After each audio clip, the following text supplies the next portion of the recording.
make a new start.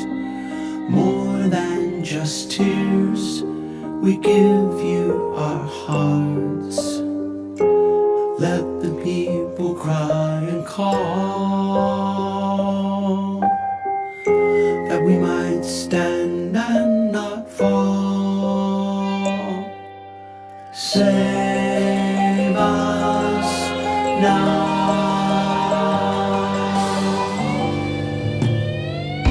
Refreshing breeze, people set free. What a wondrous thing that would be. Let us be glad and rejoice. Open our ears. Hello, everyone. Well, we made it. Yeah, Woohoo. we're running a little late. Yep. We're sorry if we're making you late. Hopefully, you'll be able to watch us during your lunchtime or just stay around a little bit longer as we talk today. I don't think we'll cut our time short once we get We'll just keep rolling. going, yeah. Anyway, Come back and Zion's watch back it. with us today, but we don't have a good excuse, but we do have an excuse. We have an excuse. If you'll notice, we have a new set again for like the third, Yep. fourth time. But that's good news. That means things are getting better and bigger. And so we have a bigger set now, big desk, lots of room, nice looking place here. And we had a few tech problems when you get time. The first time we had a buzz here and a light not Yep. right there. And it just took, you didn't expect those A lot of things. last minute things. Yeah. Last minute things that hopefully will be set now for next week and the Yeah. next weeks It'll be ahead. good to go. So Exciting. anyway, thank you for hanging out. If you're still coming on or you're just waiting for us, we hope you'll come on and say hi to us. And what a time we live in. I was just, right before we came on, I was asking Zion if he got to check out any of the President's State of the Union last night. A little bit of it. I watched clips. I didn't watch the whole thing, but the one part. Do you mean to go ahead and hop into this? What really stood out to me at all? Yeah, go ahead. Okay. I'm going to adjust this mic real quick because Sure. every time I turn and face you, I think I go away. Pulls it away. There. Oh, shoot, I'm doing that Yeah. too. Okay. Okay. That's Hopefully better. that's fine. But one thing that really stood out to me is he had said a line about if you would rather protect the people of this nation instead of illegal immigrants, stand up. Basically, was the gist of it.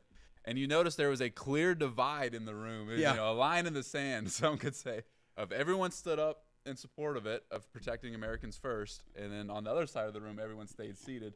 And then what really stood out to me was a roaring applause for, I think, over a minute long. People were cheering for, the clear distinction was made, in my opinion. Yeah, and that's kind of why I put a title on this today about, what did I say, a juvenile culture? Yeah, or a what? juvenile world, yeah. Yeah, the juvenile world we live in.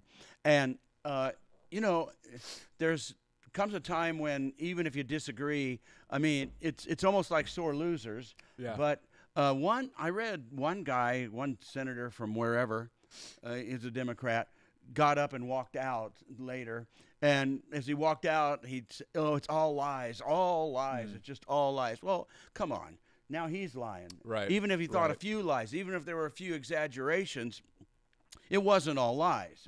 I mean, That's we know about the border. We know about different the Yeah, tariffs the numbers and the the- statistics. Yeah, I mean, there's stuff there that it's not all lies. But that's why I put it so juvenile. We live in such a juvenile culture that even when something is obviously good and done well, like he was talking about the girl who was a trans girl and now she's found her way Sure. and all that and differently and some of the heroic things that people have done and like just shut down completely no matter what he said. Yeah. And that's juvenile because there's a time when good things happen that we just should support the good things. Yeah. Right. And it's politics normal. aside, Christians as a whole should see that and rejoice because that's what Christianity is, right? So it's re-identifying. That's what that girl did. She transitioned, or maybe now I'm confused on the genders. But anyway, they transitioned back to what they initially were, what they were, God made them to be. Yeah. And like Christians, politics aside, should be rejoicing just because that's happened already. Like that's what the Bible is about. That's what the gospel is about. Yeah, and Jesus ran into that quite a bit. For instance, you'll notice he'll go in and it's on the Sabbath. Yep. And I don't know if you've ever heard me almost poke at that a little bit. That how many times does it say, and Jesus went in and healed on the Sabbath? Right. And I used to say, like, and then what? Then they get angry, they get mad, they want to kill him, and all that. And I'm going like, why couldn't he just do it on a Tuesday? Sure. You know, Yeah, but there's a reason he did it, because he said the Sabbath is made for these things, and these things should happen on the Sabbath. But anyway, he'd go in and then the synagogue, and somebody would get a tremendous healing, and the religious people got mad, angry. I mean, you can just picture. You'd say, "What did it look like?" It looked like last night. That's where they look like angry, sore losers. Right. That kids that are grumpy because they lost the game or something, and refuse. Even when the hockey players came in, you know, I don't think. USA. I'm not even sure they stood up for that. I don't think so. I'm not, I don't recall. Maybe a few, but I mean, there wasn't the roar that should have been about a winning team. Somebody won something great, and yet still just being so childish. Right. And there comes a time when we need to grow up a little bit, and just for the sake of honor and respect and just being an adult, you know, just being a grown-up, Right. you say, okay, I don't agree with him, and maybe don't even like him, but he's still the president of the United States, and what he said, we're going in the dark. I guess they can still hear us, but they can't see us. And it's probably a timer. See, we're still working on things. Like, or maybe we didn't pay our bill. Oh, no. And, That's why you have to give. No, I'm just kidding. Yeah, give. But anyway, I can keep talking. And yet there's certain things that are obvious that it should break out and you should support. And then go back on the other things. I get it. They don't want to stand up on a certain political thing that it really is important to them or they've opposed.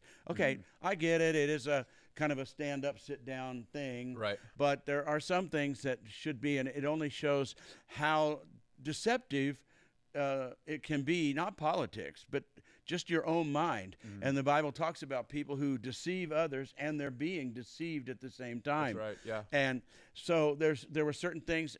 Okay, it's politics. I get it. You don't want to cheer about everything, but there's certain grown-up things. Sure. And it shows how juvenile. And when it's juvenile, there's very little healing for it. That's correct. I mean, I mean, the only healing we can have then is some kind of a spiritual move across the country that turns people into grown-ups, turns them into honesty. That's right, you know, that changes them to where they begin to look at the world differently, and they just like the fruit of the Spirit, you know, and love and some joy and some peace and some patience, those things. But I mean, it is absolutely gone in our world right now. Yeah, and I agree. How much easier it is to live with like the fruit of the Spirit, too, right? Just having that come out of you, and you're not walking around angry, you're not walking around bitter, you're not walking around controlled, but there's just freedom in it, and it's a freedom to love people, a freedom to encourage. You know, like last night, we should be able to, you know, if the other side was operating in the fruit of the Spirit, they should be able to stand up for that, for what is right, to protect Americans over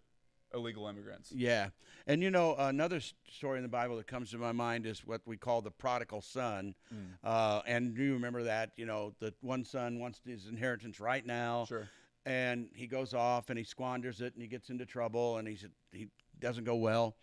But the father's waiting for him, and when he comes back, he comes to his senses and says, I'll go back to my father, and he does, and the father runs out and hugs him and puts a robe on him and ring and shoes and has a big celebration and all that.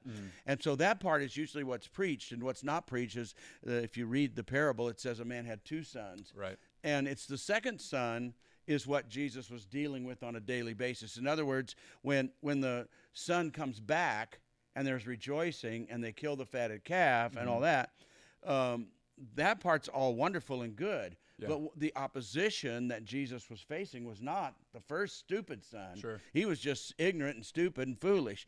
But the opposition was coming from the second son. So the parable's really about the second son. The church. Not just the son coming back, which was the one we preach about, but it's the second son who won't budge, angry, upset at when you know you hear an outbreak of revival or whatever, or you maybe today you see something on a college campus or somebody has this big worship thing and you see a lot, mostly young people and stuff, and they're jumping up and down, and they've got tattoos on their face, Sure. but they're turning to Jesus, and it can make some people angry. And I think Jesus would say the same thing. So he gets the second son, and they're standing in the backyard or whatever, and the second son refuses to come in, right?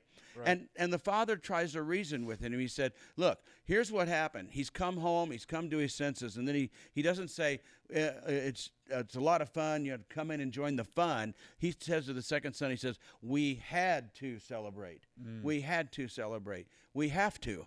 And that's where. Wow, that's good. And, I never even noticed that. Yeah, and we don't know what, and it's also a never-ending parable because it doesn't tell us what the second son did. Did he come in? Did he come to his senses and say, "Oh yeah, okay, I get it, Dad," or did he stomp off mad? I think he stomped off mad because he represents the religious people who will not budge and will not celebrate that the people are coming in, and people that were outcasts. When if he healed a blind person, that person was an outcast and could not go into the deeper place in the temple and was excluded from the community. And then if they get healed, now they can be a full-fledged in the community, in the temple, in the worship, everything. Person, And so that's enough right there just to be happy that somebody got restored, but instead they got angry and looked for a way to kill him. And so that's kind of, I feel surrounded by that,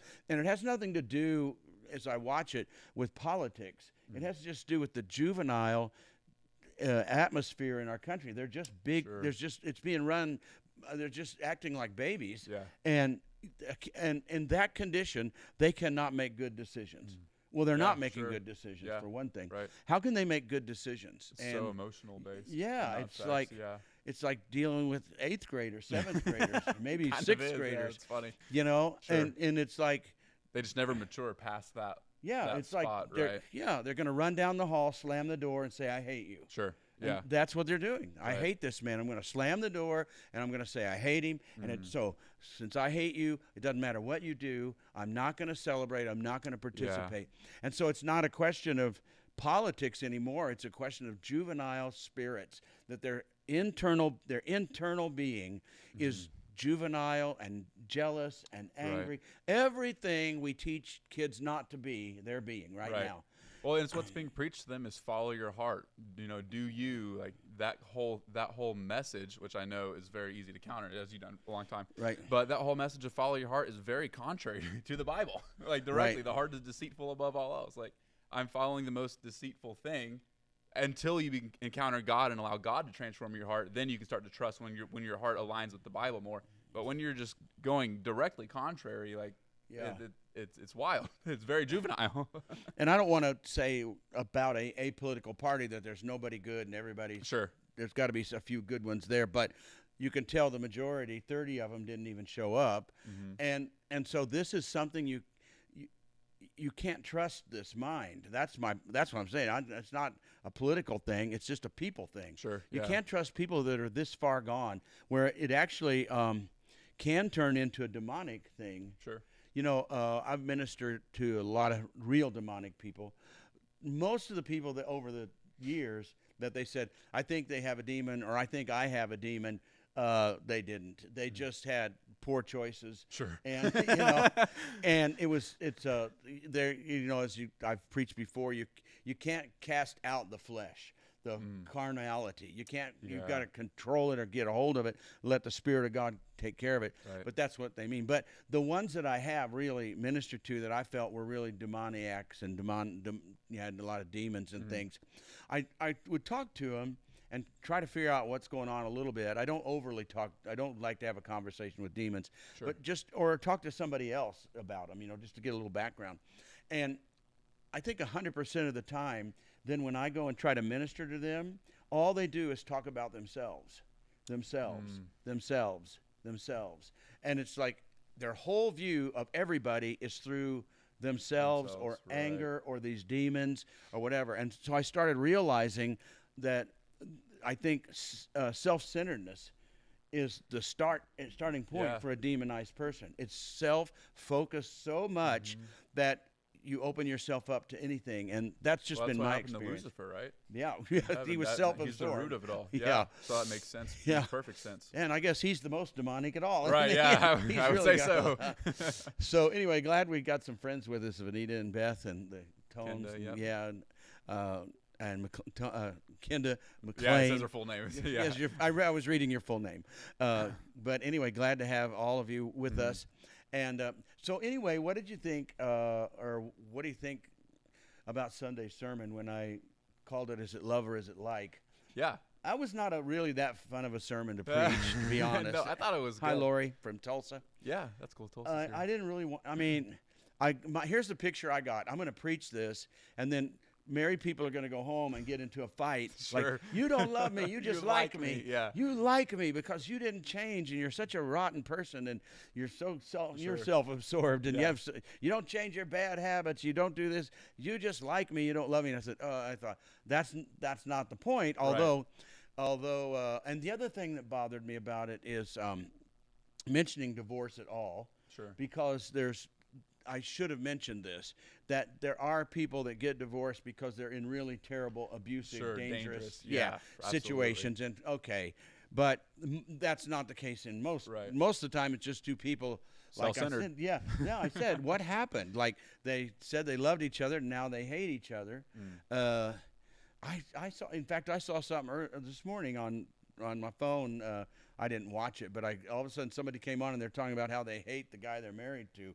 I hate him. I hate him. You know, I thought, well, so that means love can turn into hate, Yeah. or is it like that turns into dislike? Oh, well, that I can understand. Sure. Yeah. I coined a phrase a long time ago that love never changes its mind. And That's that good. corners Yeah. you a little bit. Yeah. If it's love, then it doesn't change It's its permanent. mind. Yeah, Yeah, that's you're good. gonna always, except even in an abusive situation, you could still feel something too bad for the person. You know, you can't stay married to him maybe, but too bad it didn't work out. Yeah. But Well, like but, Kenda just said, the issue is love's not a feeling, but it's 100% loyalty. yeah, Yep. and That's right. It's a and choice. so so it never changes its mind. Yep. So that's where a lot of times we realize that people get married because they like somebody, and and I laughed about it because that's what eighth grade, seventh, Sure. eighth, Yeah. we You wouldn't date say for a week because you like each other. Yeah, you or don't whatever, say I yeah. love you in Yeah. the eighth grade or seventh grade. Sure. I wouldn't recommend it anyway. But they use the phrase "I like you," Right. which means juvenile love. You know that. Means hormones. Yeah, I used to call it puppy love, but I don't know. I don't know why they call. I guess because That's everybody young, everybody loves a puppy. Yeah. Yeah. Oh yeah, there was a song way back in the '50s too, or early '60s, and they call it puppy love, but they're trying Yeah, to I say, never but heard it's that not one. really puppy love. I really do love you, but funny. anyway. Oh yeah, how can I be a teenager in love? That's a '50s one too. Before my time. I mean, I was Yeah, alive. sure, I yeah. was alive, but I learned the song later in life. But anyway, so I think so many times that's where we are, and the test of it is the willingness to alter and change and be what needs to be, who you need to be Sure. to make it work, Yeah. to make it work on both sides. And so when you take that then and say so many times I think like turns into dislike. It's not that love turned into hate. Right. It was probably never real love in the first place, because people marry other people because they make them feel good about themselves, you know, and you like me, so I like you because Sure, you you like like me. me. Yeah, Yeah. yeah. And then maybe both sides is that way. And then you get together and you start living together and all that, and you start banging heads and realizing that because if it's real love, then you alter, you know, and that's Right. where that's where Christianity comes in, and where marriage is compared to the church and church to marriage is, if it's really love, then if we're going to love God, then when we come, then we make the necessary changes Yeah. to keep that and maintain that love relationship. That's good. And maintaining it. And the problem in Christianity today is what? As I said, Not is actively looking for ways to lay down your life. yeah, for it. right. And that's what it Yeah. is. Lay down your life, surrender Right. your life, loyalty, like Yeah. Kenda's saying, and all those things. But then when you listen to the general church prayers that people pray today is they pray the prayer, and okay, so it starts off, Jesus, I believe, I know I'm a sinner. I know, Yeah, I know I need to be forgiven. I know you're the Savior, so I ask you to save me now. And probably the introduction was so you can have a home in heaven when you die. But nevertheless, it's all that kind of prayer is self-absorbing too. It's all about I. Right. I'm bad. I'm sorry I've been bad.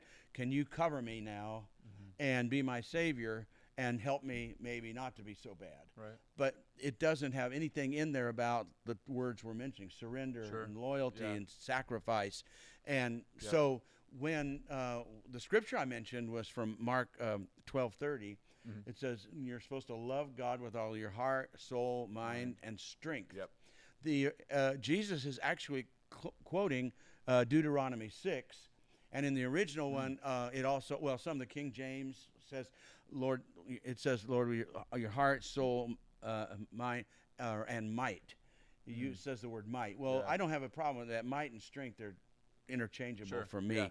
But anyway, so the problem that we have then in religion today is if somebody prays that prayer and says, okay, if you prayed that, you know how it is. If you prayed that prayer with me, now just believe you're saved and go now. And the problem of it is we did it. We're actually praying a prayer to save ourselves. Right. It has nothing to do with Jesus, other than He has the power to save me. Right. But it has nothing to do with a relationship. And we It's not use building anything. No, and we It's use the fire phrase, insurance. we make Him our personal Savior, but it's like our personal concierge is what it is. Somebody that takes care of us and waits on us and helps us get through the day or whatever. But when they originally said this, you probably remember from the sermon, others might too. But it actually meant, well, the first part I was going to say is when we go and we do discipleship. We need to be discipled. You'll hear that a lot today. And they'll disciple them in heart, mind, and soul. Yeah. In your mind, your will, your emotions, your heart. You need to give your heart to Jesus. But you very, very seldom hear anybody talk on strength. The last one in line, or might. Yeah, that's true. Serving with might. Yeah. And so that's the weak point. Is we're going into churches all over the country, and they have different names and different buildings and a few different beliefs here and there like that. But there's one thing, almost 100%, there's rare cases, almost 100% you can go in and the people are there willing to love God with their heart, to love God with their mind, and love God with their soul. They may not be very good at it, they may be low level, but they don't oppose it. Yeah. But where do you find the church? Then you walk in and there's strength. Very, very rarely across our country is there any a strength church. There's a few here and there scattered. And so, as you know, the translation then was to love God with your much. Yeah. And it meant everything. It meant your wealth and your strength and your voice and your energy and your, fire in your eyes, whatever it is. Yeah. And not just during church, but outside of church too, is serving and giving and caring and all those things. With all things that make you, you take and you serve Him or you love Him. Yeah, with all the things that make up you, everything. Yeah. And so you go in and you'll have a problem then if I went into almost any church anywhere and said my sermon's going to be on strength, and I say here's the problem, you're not loving Him with your strength, heart, soul, and mind, and they'll go but strength, nope, ain't going to do it. We're not going to do it. We at our denomination we don't do that. We don't show emotion. We don't show strength in church or out of church for God, and but they have strength.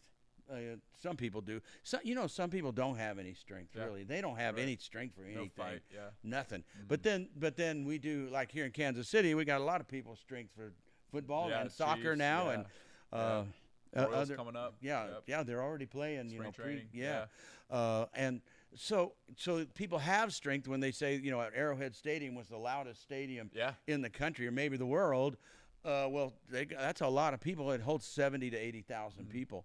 That's a lot of strength. Sure. And then if they go to church, they're going to have zero. And it's just teaching. It's bad teaching. It's cultural teaching. It's religion that's got a hold of us. Right. So where we go back to what Jesus said, hey, but don't you understand? we have to celebrate. Yeah. And yeah. celebration implies strength. It's a celebration with strength. And so that's what's missing. So what I tell people, I told it then, I'll tell it again now.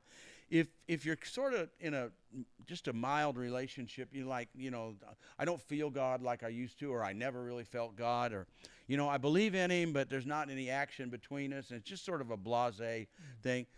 You want to fix that.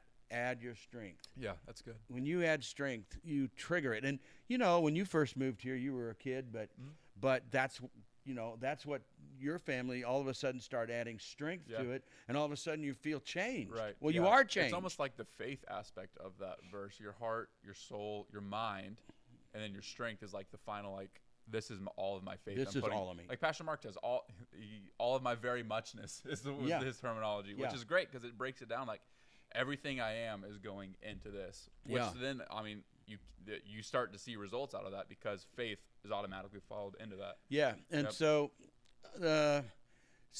we're going clear. We're covering a lot of funny territory today where we had to celebrate. But as you looked at the president's speech, one side gave strength and the other refused to, even when they probably should have on certain things that just a human being should celebrate or be happy about or support. A human being should, not a Republican or a Democrat or whatever. It's insane. Yeah, and so that's where it becomes an immature society that can't do it because they're, I want to say poor losers, but I mean that's not really juvenile. It's just juvenile. Yeah. Yeah, sure. And it's like the baseball team or something, like I used one time when we were done playing a game, whether we won or lost, we had to go to the other team and hit them on that good game, good game, good game. Whether you felt like it or not, you had to. It was the right thing to do. Yeah. And occasionally, over the years when I played, occasionally you would have a team that was so angry, they wouldn't come out. And so that's kind of what we have. We've got people staying in the dugout when it's not politics. It's humanity. Yeah, right. It's being human. It's just human emotion and human reaction that is normal in God's kingdom and should be normal to humanity. Yeah. And we're losing it fast in our country.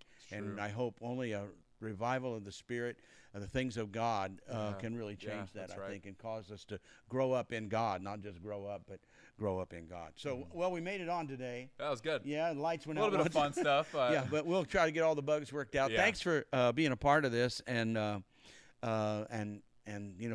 supporting us and telling your friends about this, because it's a little different than others, and we have a good time when we do it. We got a new set and everything, right? Yeah, it'd be great. Till next time.